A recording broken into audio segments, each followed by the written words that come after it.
ہم کریں گے ہر مظلوم کی حمایت۔ السلام علیکم، میں ہوں حورین فاطمہ اور آپ دیکھ رہے ہیں حمایتی نیوز HD چینل۔ نظر ڈالتے ہیں آج کی اہم خبروں پر۔ کوالالمپور نمائندہ خصوصی ملائیشیا کے دارالحکومت کوالالمپور میں ہمارے نمائندے سید امجد حسین شاہ سے گفتگو کرتے ہوئے اوورسیز پاکستانی معروف کالم نگار اور تجزیہ نگار محمد شارق اطہر اشرفی نورانی نے کہا ہے کہ پاکستان اپنی مؤثر سفارتکاری کے ذریعے بین الاقوامی سطح پہ جنگ بندی کروانے میں کامیاب ہو گیا ہے، جیسے کہ انہوں نے پہلے ہی پیشن گوئی کی تھی۔ انہوں نے کہا کہ عالمی رہنماؤں نے پاکستان کے army chief field marshal Syed Asim Munir, وزیر اعظم میاں محمد شہباز شریف، نائب وزیر اعظم وزیر خارجہ اسحاق ڈار کی اعلیٰ سفارتی کاوشوں کو سراہا ہے، جو کہ پاکستان اور امت مسلمہ کے لیے باعث فخر ہے۔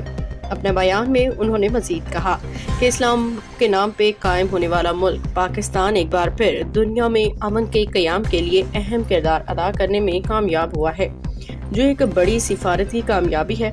انہوں نے اس امید کا اظہار بھی کیا کہ موجودہ جنگ بندی معاہدے میں بیت المقدس اور لبنان پہ جاری اسرائیلی حملوں کو بھی شامل کیا جائے تاکہ خطے میں مکمل امن قائم ہو سکے۔ اس موقع پہ احمد ستر قریشی نے بھی گفتگو کرتے ہوئے کہا کہ اب وقت آ گیا ہے کہ عالمی طاقتیں مزید سنجیدگی سے امن کا مظاہرہ کریں اور دنیا کو مستقل امن کی طرف لے جائیں۔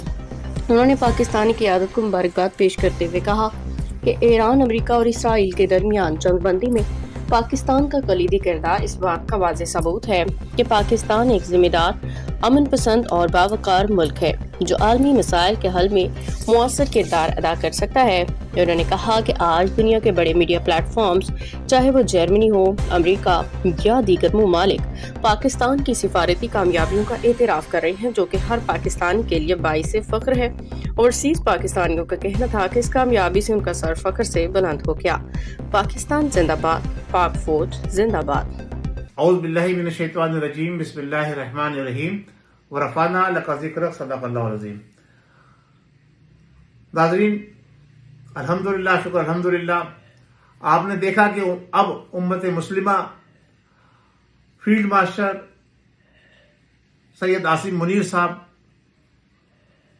میاں محمد شہباز شریف وزیر اعظم پاکستان اور نائب وزیر اعظم وزیر خارجہ اسحاق ڈار کی کوششوں اور کاوشوں کے سراہتے ہوئے انہیں خراج تحسین پیش کر رہی ہے۔ ناظرین، میں نے آپ سے اپنے پچھلے بیانوں میں یہی بات کہی تھی کہ انشاءاللہ پاکستان جو ہے وہ کامیابی حاصل کرے گا اس جنگ بندی میں اپنا کردار ادا کرنے میں۔ تو پاکستان نے جنگ بندی کرانے میں اہم کردار ادا کیا اور پاکستان جو ہے وہ سرخرو ہو گیا۔ اس سے پہلے میں آپ سے عرض کروں، جو اس وقت صورتحال تھی، ایک طرف امریکہ کے صدر ڈونلڈ ٹرمپ نے یہ کہا کہ ہم ایران کو جو ہے وہ پتھر کے زمانے میں پہنچا دیں گے، ہم پبلک پلیسز کے اوپر اور دوسرے انفراسٹرکچر کو جو ہے وہ ایران کی ختم کر دیں گے بمباری کر کے۔ تو امریکہ کے اندر بھی جناب علی امریکی عوام میدان میں نکل کر انہوں نے بھی اس کی مخالفت کری۔ اور آج ایک اور خاص بات جو تھی وہ یہ تھی کہ قطر نے جو پچھلے دنوں ایک طیارہ دیا تھا صدر ڈونلڈ ٹرمپ کو، بڑا قیمتی اور مہنگا طیارہ تھا، وہ انہوں نے ایز اے گفٹ کیا تھا، وہ انہوں نے واپس مانگ لیا اور یہ بھی کہا کہ ہماری اجازت کے بغیر جو ہے ہماری بیسز کو ایران پہ حملے کے لیے استعمال کرنا کیا ہے، اب ہم اس کی اجازت نہیں دیں گے۔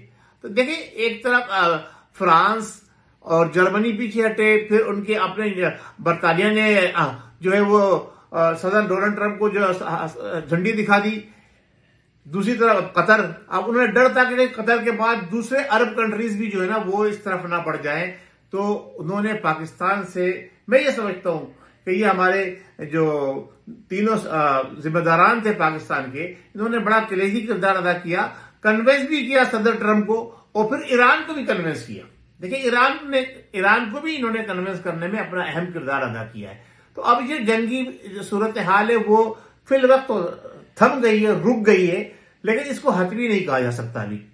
لیکن اس کے جو نقصانات ہونے جا رہے تھے وہ بہت بڑے تھے، اس پر بڑی بات کی سوشل میڈیا نے بھی اور تمام مختلف ممالک کے خارجہ سے تعلق رکھنے والے وزرائے خارجہ نے بھی اس پہ بات کری کہ جناب علی، اگر جنگ بڑھ جاتی ہے اور آپ انفراسٹرکچر ایران کا تباہ برباد کرتے ہیں عوام جو بم برساتے ہیں تو ایران بھی اس کے رد عمل میں یہی کام کرے گا.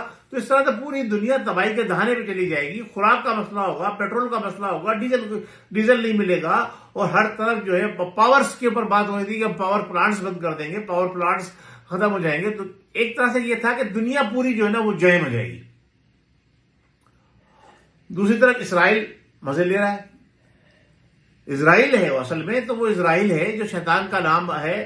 آپ کو معلوم ہونا چاہیے کہ شیطان کا پہلا نام جو تھا وہ اسرائیل تھا. تو یہ اسرائیل جو ہے وہ اس جنگ کی آڑ کے اندر لبنان کے اوپر کافی حد تک اس کے بارڈر کا حصہ اس نے قبضہ کر لیا. ادھر ایران اور امریکہ کو جا کے ادھر لبنان نے اپنا کام کیا. تو اس پر بھی بات ہونی چاہیے کہ وہ جو جنگی صورتحال سے پہلے جو بارڈر لائن تھی اس پر واپس جائے اسرائیل. یہ بات بھی ہونی چاہیے. یہ نقطہ ابھی تک کسی نے نہیں اٹھایا. اس کے ساتھ ساتھ جو غزہ کے اندر جو ظلم ہوا تھا اس پر بھی بات ہونی چاہیے کہ غزہ کے اندر جو ظلم ہوا ہے اس کے اوپر بھی اس جنگ بندی کے اندر پوائنٹ نقطے آنے چاہیے کہ وہاں پر بھی بمباری نہیں کی جائے گی, وہاں پر بھی آئندہ کوئی بھی کسی قسم کی جو ہے دہشت گردی نہیں کی جائے گی. اور مسجد اقصی جو ہے وہ مسلمانوں کا ایک اساس. ادھر ایران اور امریکہ کو جا کے ادھر لبنان نے اپنا کام کیا. تو اس پر بھی بات ہونی چاہیے کہ وہ جو جنگی صورتحال سے پہلے جو بارڈر لائن تھی اس پر واپس جائے اسرائیل. یہ بات بھی ہونی چاہیے. یہ نقطہ ابھی تک کسی نے نہیں اٹھایا. اس کے ساتھ ساتھ جو غزہ کے اندر جو ظلم ہوا تھا اس پر بھی بات ہونی چاہیے کہ غزہ کے اندر جو ظلم ہوا ہے اس کے اوپر بھی اس جنگ بندی کے اندر پوائنٹ نقطے آنے چاہیے کہ وہاں پر بھی بمباری نہیں کی جائے گی, وہاں پر بھی آئندہ کوئی بھی کسی قسم کی جو ہے دہشت گردی نہیں کی جائے گی. اور مسجد اقصی جو ہے وہ مسلمانوں کا ایک اثاثہ ہے, وہ مسلمانوں کو لیے اوپنلی کھولا جائے گا. وہاں کسی قسم کی جو ہے نا وہ روک ٹوک نہیں ہونی چاہیے. ساری باتیں اپنی جگہ پر ہیں, لیکن میں پاکستان کے فیلڈ مارشل صاحب اور پرائم منسٹر صاحب سے گزارش کروں گا. دیکھیں یہ دونوں ٹاپک بڑے ایشو ہیں. جنگ بندی ایران کے لیے آپ نے بڑا کردار ادا کیا, ہم مبارکباد پیش کرتے ہیں, بلکہ امت مسلمہ مبارکباد پیش کر رہی ہے. تو ہم بھی مبارکباد پیش کرتے ہیں اور آپ سے گزارش کرتے ہیں کہ غزہ اور فلسطین کو بھی اس معاملے میں ضرور یاد رکھیں. بہت شکریہ. السلام علیکم ورحمۃ اللہ وبرکاتہ. پاکستان زندہ باد, پاک فوج زندہ باد. باخبر رہیے ہر جگہ ہر وقت. جانیے ملکی و غیر ملکی حالات و واقعات یقین کے ساتھ.